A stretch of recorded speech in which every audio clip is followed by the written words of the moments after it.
Welcome to the meeting room at Global TV Talk Show, a broadcast service of globalbusinessnews.net.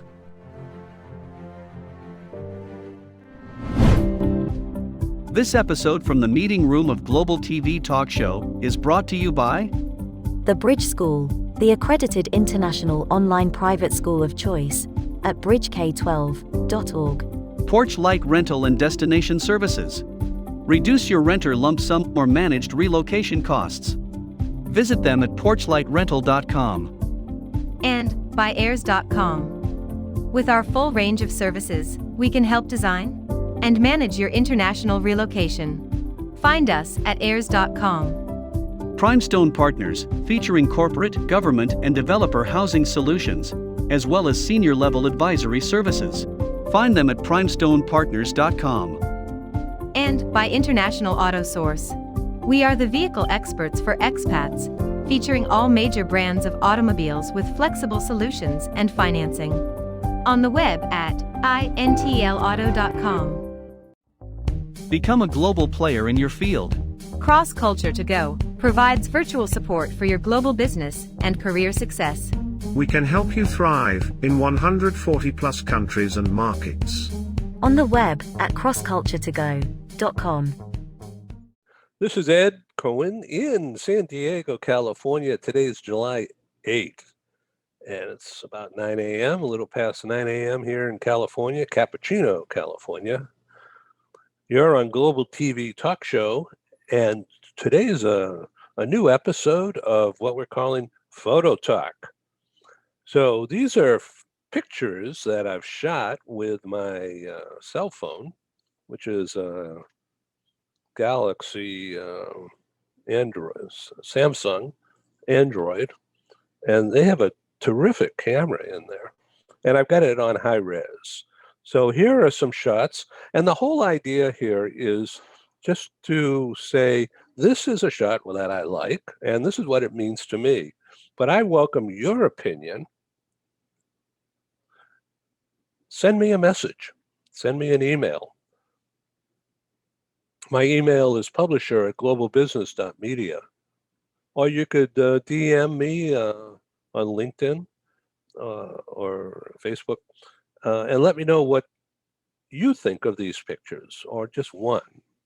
And if you want to be on the show someday with your own portfolio, let me know, and let's set that up. Let's talk about that storytelling aspect of public relations. It's a little bit different. It's not all business. It's about what I may think of that picture. And I understand that you may look at the same picture but think something different. Now, just imagine if you're in Taiwan or in the Philippines or in Singapore or in India or Sri Lanka or Dubai, and I'm here in Southern California. We might have different opinions about that same image. So just imagine global teams, global talent, work from anywhere, but working in the same company or on the same project, and how that value-added communications technique, looking at pictures and then discussing about how they could mean something totally different from your own perspective. So let's roll and go forward. So here's a shot that I took. I wasn't driving. I was in the passenger seat. This is in San Diego, and it's going over the Coronado Bridge, and storm clouds were clearing up, and you can see the sun coming down underneath that black cloud, right above some high-rises on the beach called Coronado Shores. And certainly we're facing west. So look how dramatic that is.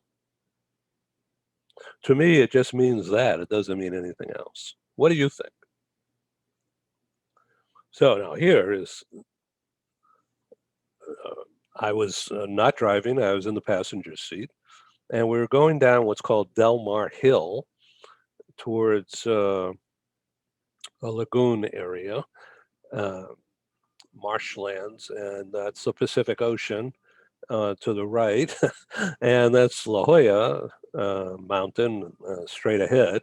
And on the left, you see the road winding down along the beach, and then going up over that hill.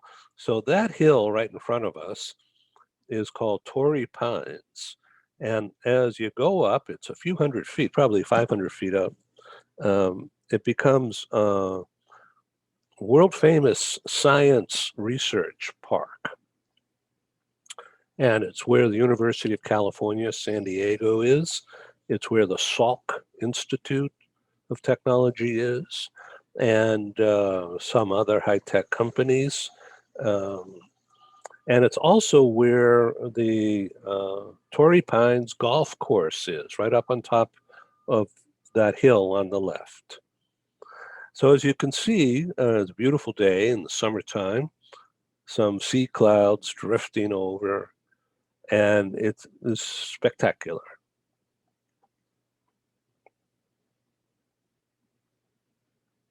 Well, remember the old days? Live meetings, nobody wearing a mask, everybody looking bored or transfixed by what's going on at our meeting. Now, this was taken inside the BMO, Bank of Montreal Bank Tower, and that's the top floor, in October of 1999. Let's see, when was that? That was in 2019, October 31. And we had over 100 people in the room, and they're all looking at the panel, which was down to the left. And the people there were from across industry, across Canada. Very interesting group. Can't wait to do one of these meetings again, although this time I believe it will include Zoom and be a hybrid meeting. Why not?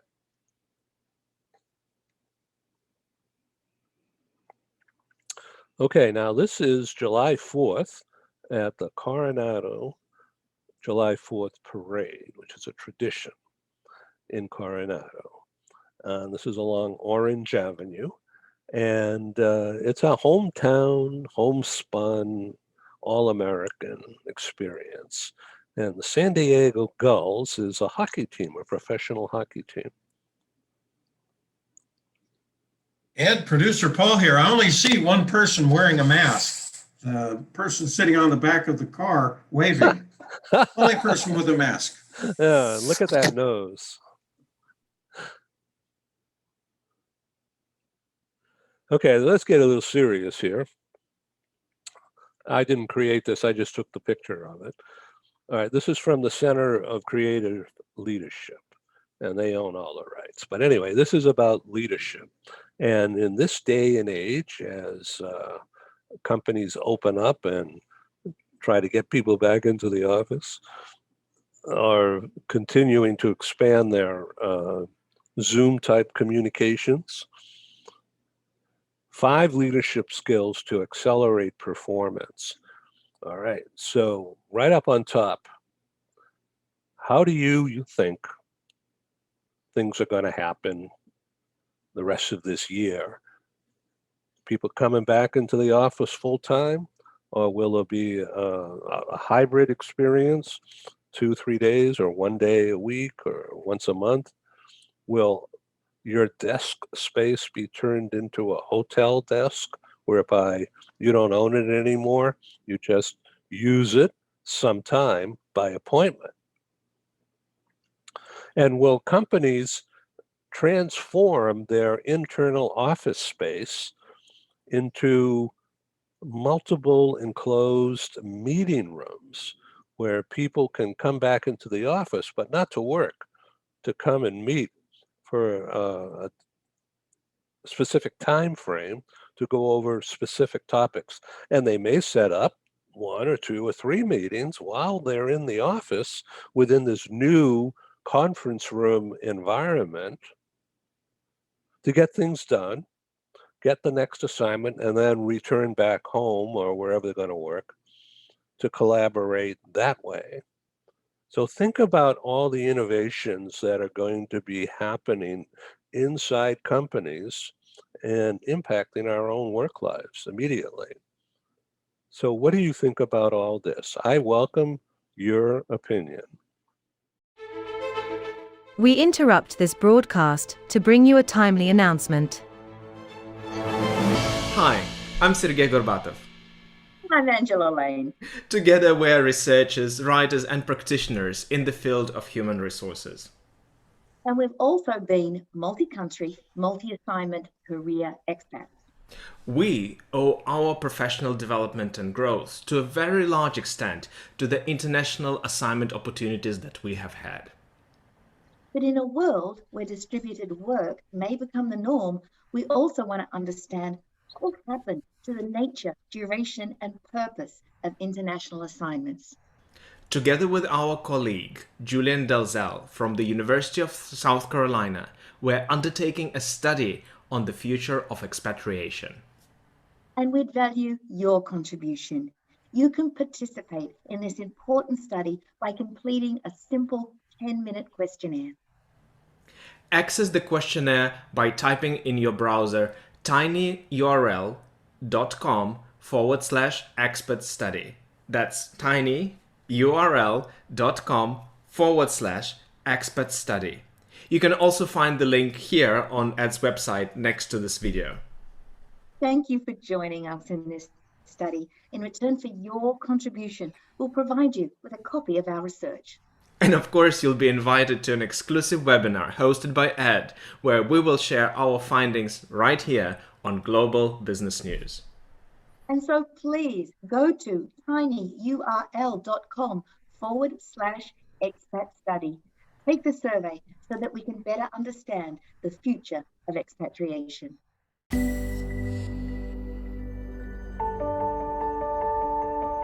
Something that's really neat is that the Bridge School partners with various organizations to provide learning for their students. For example, we partner with a major ballet company, and we are able to enroll several of their students into our school. So now not only is the student able to participate in a school and have a seamless transition while they're very active in their ballet career, but now they have other dancers that are with them that are doing some of the same courses. So it's almost becoming a camaraderie where they're taking similar courses, they're working together on their ballet, and really being able to form this great partnership with these organizations to provide a needed service. A lot of times there are student athletes who will spend hours and hours at the gym or at the basketball courts, wherever it is. And if they're attending a traditional school, they're in school from 8 to 3. They get a quick snack, and then they're at the gym for 3 to 4 hours in the evening. Coming to us and having that partnership, they're able to break that up throughout the day. They can have a morning practice, get some schooling in, have an afternoon practice, finish their schooling in the evening. So there's that flexibility. And additionally, if there are tournaments or performances, it's fantastic because if there's a week where they have shows straight through, they can take that week off of learning and then pick back up when they're done. So it offers this great flexibility. And for the program owners of these sports leagues, it is a win-win situation for them because they see this need. They see this need that their students need to make sure that they are obtaining the grades necessary to be successful adults in our country and in other countries.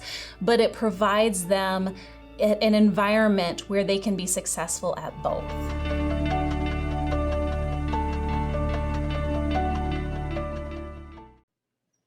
Oh, here we are, another meeting.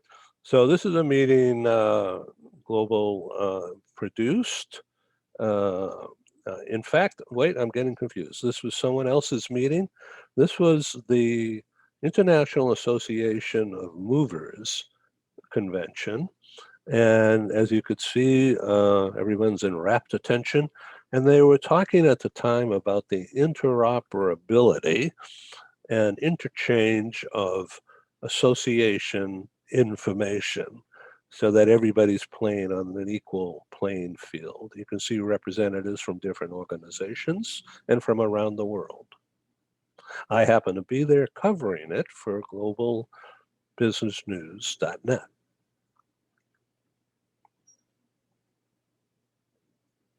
Well, here we are back in Coronado, 4th of July, and this is, as you know, the U.S. Navy 3rd Fleet is headquartered here in Coronado, in San Diego. So this is the Marine Band, and they're really good. It's a marching band, very slick. They play jazz, they play show tunes, they play classical stuff, and of course, the Marines, they play military songs. Anyway, they're really good. And of course, the old cars, and you'll see coming up some newer cars, not new, but newer than this thing. This is an old Model T, and there's some dignitaries. I can't tell you who they are, frankly, but that's it. Oh, by the way, that parade started like 10 a.m. on the 4th of July, on the 3rd of July, actually, because of the day. 3rd of July, and it was cloudy, low clouds, and then the sun came out, and it went from like 65 degrees to 85 degrees in like 5 minutes. So this is the start of the parade, and that's when the sun came out. So how about that?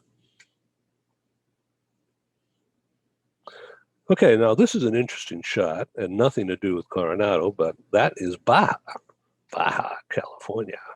And in the middle there, that's called the Sea of Cortez. And so all of this is Mexico. And just above Mexico, especially on the left, is California. And a little bit to the right is Arizona. Of course, you can't tell, but so if you go up looking at the left side of that peninsula, that's Baja. Baja Sud is the south, Baja North is above it. So you see that big bay right in the middle? That's a really good fishing area and surfing area. Not much population, but it's really good for low-key resort living, very low-key. Now, if you go all the way down to the bottom, particularly right at the point on the bottom, that's called Cabo San Lucas, and that's a major resort. Wow, world famous, and it's hotels and condos and restaurants, all kinds of stuff, and it's a wonderful playground, and it's about 1,000 miles from the tip of that peninsula all the way up on the left, as far as you can see. Yeah, a little bit more, right there, that's San Diego, about 1,000 miles. It takes 2.5 hours by plane from San Diego to Cabo. So here we are back in Coronado, and those are some kids or young people surfing or getting ready to. And that's Coronado Beach, part of it. It's cool. Well, here we are back on the Coronado Bridge. Yep. I guess the sun is setting.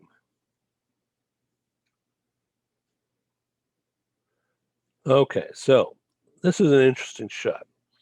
And there's another one coming up too. This is in downtown San Diego. And this shot was done with a fisheye lens. Now, I didn't take the original, but I took a shot of, and then did some editing from the original. So what you're looking at is my version of the original. And this is a tall building, the one in front, the dark one. That is called the One America building. Okay, and it's right on the corner of Broadway and Pacific Highway, right by the Amtrak station. You can't see it, but to the left is the ocean and the port of San Diego. And this green thing is actually a trolley stop. You can see some of the overhead wires. And it actually looks like that, only I did intensify the picture.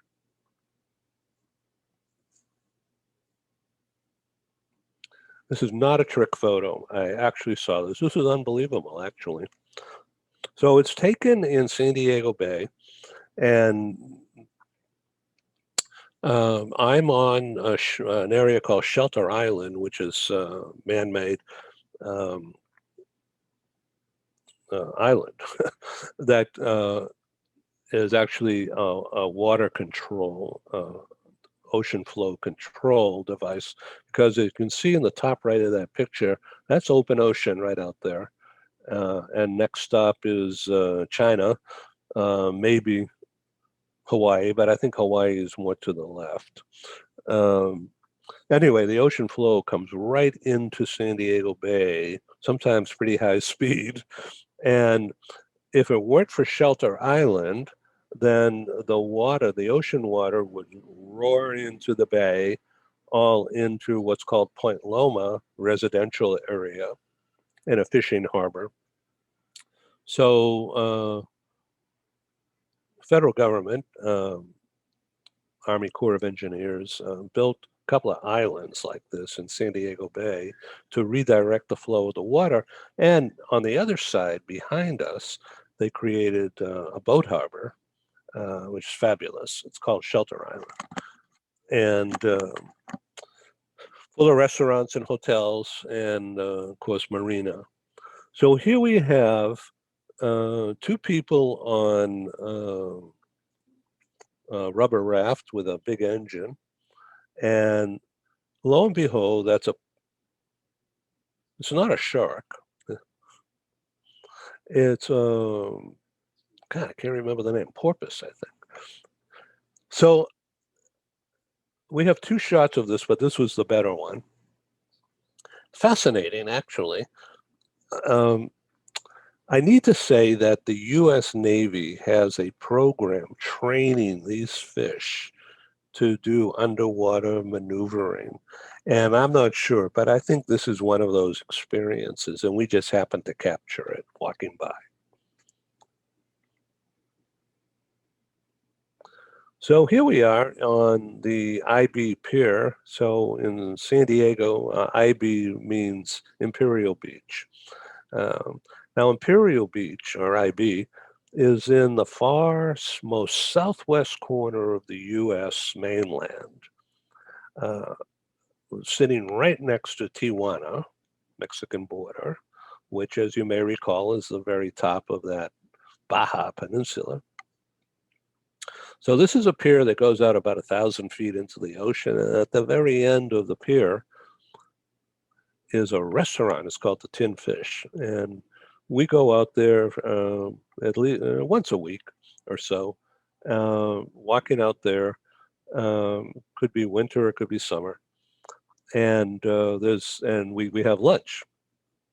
So we have fish and chips or quesadilla or something like that.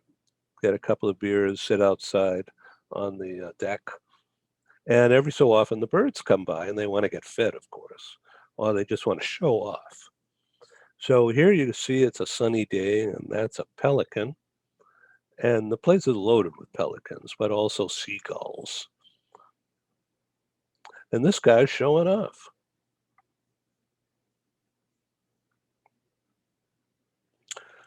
So here is approaching sunset, and this picture was taken from Riviera Drive, which is along Mission Bay, which is part of Mission Beach, San Diego. And as you can see, the sun is setting into the sea clouds. Now, the sea clouds are over Mission Beach. So we're looking west, of course. And this is during, I don't know, probably March. March or April. And it looks pretty threatening, doesn't it? Like, wow, what's happening? It's actually nothing's happening. It's just day in, day out. We have similar conditions. So here's a picture that was taken on June 27 or 8 this year. And it was at hotel rooftop. And this is the start of the summer jazz season on Thursday nights. They have a jazz quartet. And of course, they sell booze and food. And as you can see, the pool. So it's actually quite a large area. And we were on the far side, and I was using a Zoom. And it was a beautiful night. And the guy in the middle was singing Bobby Darin and Frank Sinatra stuff. It's very cool. Well, here we are, another version of a global meeting. So Global has been producing live conferences since 1984, when we started in LA, so that's like a long time ago. And this particular meeting is more of a collaborative thing. In fact, it was produced inside WeWork in downtown San Francisco. And as you could see, it's quite comfortable and not formal whatsoever. And there was a mix of corporate and legal and tax and other service providers. And the presenter is off to the left. You can't see her, but she was talking about collaboration. Now, this was taken 2.5 years ago, and today is July 8th, 2021. So this is pre-COVID.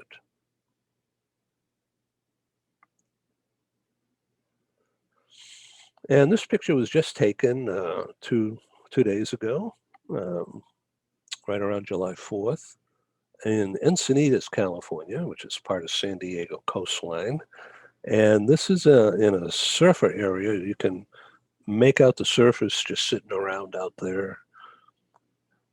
So we're looking due west right now. The area is called Swami's Beach, SWAMI''S. And the land here is adjacent to a private residence and cultural center called Self-Realization Center, and therefore the name Swami's. And they have a health food restaurant right across the street, and it's one of our favorite places to go for lunch or breakfast. My favorite is an acai bowl. They do a fabulous job, the best one in town. Back in Coronado, 4th of July parade, we saw the Model Ts, and we saw the San Diego Gull on the back of, I forget what kind of car that was. And here we have a 57 T-Bird, and a T-Bird of probably the same year in white. And those are some of the pictures I've taken recently, and I welcome your opinion. What do you think of them? Once again, contact me, publisher at globalbusiness.media, and let's discuss you coming on the show. Global TV Talk Show welcomes you. Thank you. Have a good day. Thank you for joining us in the meeting room at Global TV Talk Show. Have a wonderful day, and stay safe.